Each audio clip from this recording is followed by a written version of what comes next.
Hi guys, welcome back to my channel. In today's tutorial, I'm going to show you step by step how to turn off optional diagnostic data on Windows 11.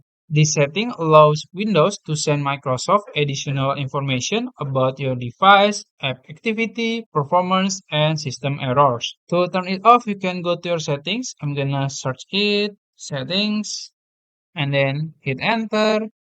After that, you can go to your privacy and security in the left side menu here, and then scroll down and you will find diagnostic and feedback. Click on it.